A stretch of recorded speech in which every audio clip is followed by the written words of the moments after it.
de droit immobilier s'intéresse aujourd'hui au dépôt de garantie. Pierre Mascar, avocat spécialisé en transactions immobilières, nous éclaire sur ce sujet. Pierre Mascar, bonjour. Bonjour Théodora. Alors dites-nous, qu'est-ce que le dépôt de garantie? C'est une somme d'argent que le locataire verse au propriétaire au moment de la signature du bail pour garantir l'exécution de ses obligations déclaratives.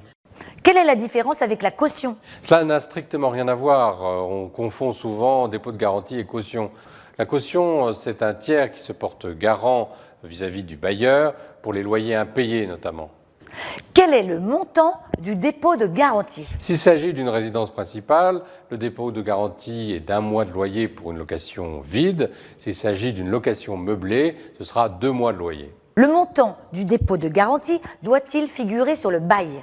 Oui, il doit absolument figurer sur le bail. En revanche, il ne sera pas révisable en cours de bail, comme l'est le loyer par exemple. Quand le dépôt de garantie est-il restitué?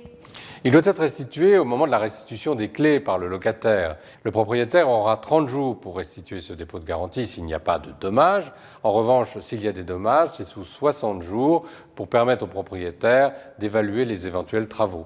Comment le bailleur peut-il justifier de retenir le dépôt de garantie? Il peut justifier par des devis de travaux, par des loyers impayés, des charges impayées. Il doit indiquer ce motif dans la lettre recommandée qu'il envoie au locataire. Que peut réclamer le locataire en cas de restitution tardive? Il peut exiger pour chaque mois de loyer une majoration du dépôt de garantie qui va être égale à 10% du loyer mensuel. Comment le locataire peut-il contester en cas de retenue abusive ou injustifiée? À ce moment-là, le locataire, si la retenue est abusive ou injustifiée, comme vous le dites, devra saisir avec son avocat la commission départementale de conciliation, voire les tribunaux si c'est nécessaire. Eh bien, Pierre Mascar, merci et à la semaine prochaine pour une nouvelle émission.